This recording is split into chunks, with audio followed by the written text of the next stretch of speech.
అందరికీ నమస్కారం అండి. సాధారణంగా బెండకాయ పులుసు అని వినగానే నోరు ఊరుతూ ఉంటుందండి. చాలా సింపుల్ వేలో ఈ రోజు మనం బెండకాయ పులుసు ఎలా తయారు చేయాలో తెలుసుకుందాము. ఇలా చేసిన బెండకాయ పులుసును అన్నంలో కలిపి ఒక్క ముద్ద నోట్లో పెట్టుకోగానే నా సామిరంగా అదిరిపోతుందండి. మొదట బెండకాయలను నీటితో శుభ్రంగా కడిగి ఒక బట్టపై వేసి పొడిగా చేసుకోవాలి. ఇక బెండకాయ పులుసుకు కావలసిన ఇంగ్రీడియంట్స్ ఏంటో తెలుసుకుందాము. వీడియోలోకి వెళ్లే ముందు అందరికీ ఒక చిన్న రిక్వెస్ట్ అండి. మీరు కనుక ఈ వంట మొత్తం చూసాక వీడియో నచ్చితే తప్పకుండా ఒక చిన్న లైక్ వేసుకోండి ఫ్రెండ్స్. అప్పుడే నా వీడియో అందరికీ రీచ్ అవుతుంది. అలాగే మరవకుండా ఛానల్ ను సబ్స్క్రైబ్ చేసుకుని బెల్ బటన్ యాక్టివేట్ చేసుకోండి ఫ్రెండ్స్.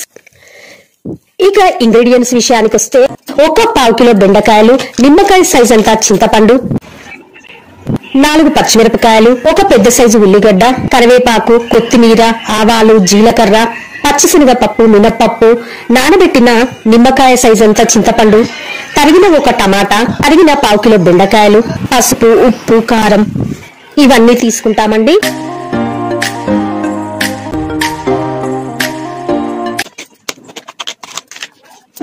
ఇక స్టవ్ వెలిగించి ఒక పావు నూనె అంటే 2 టేబుల్ స్పూన్ల నూనెను కడాయిలో పోసి నూనె వేడయ్యాక 1/2 స్పూను ఆవాలు, 1/2 స్పూను జీలకర్ర, 1 స్పూను పచ్చిశనగపప్పు, 1 స్పూను మినపప్పు ఇవన్నీ వేసి వేగాక పచ్చిమిరపకాయ చీలికలు వేసి ఉల్లిపాయలు వేసి వేగాక 1/2 స్పూను పసుపు వేసి గరిటెతో కలిపి మూత పెట్టి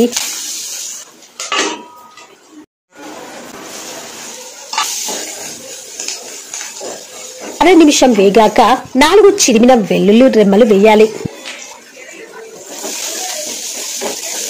తరిగిన ఒక టమాటా వేసి వేగనివ్వాలి.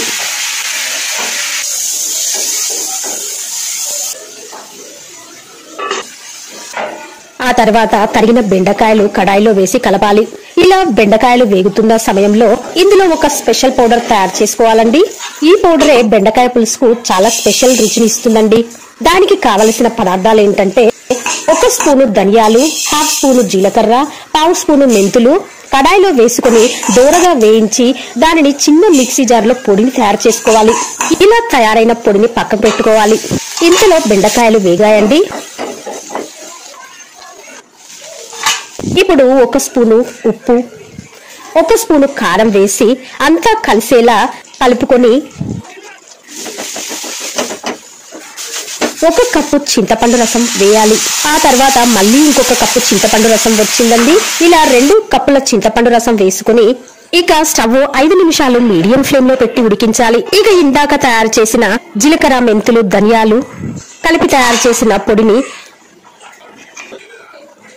1 టేబుల్ స్పూన్ వేసి చక్కగా గరిటెతో కలిపి మరొక 3-4 నిమిషాలు మీడియం ఫ్లేమ్ లో పెట్టి ఉడికించాలి.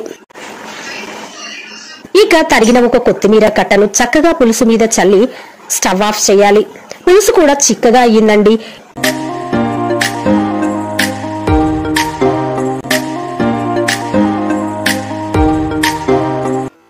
ఇక గుమగుమలాడే బెండకాయ పులుసు ఒక గిన్నెలోకి షిఫ్ట్ చేసుకుని వేడివేడి అన్నంలో కలుపుకొని తింటే ఉంటుంది నా సామిరంగా. నాకైతే చాలా చాలా ఇష్టం అండి. రైస్ లో బెండకాయ పులుసు కాంబినేషన్ మీరు కూడా ఈ స్టైల్లో ఒక్కసారి ట్రై చేసి చూడండి ఫ్రెండ్స్.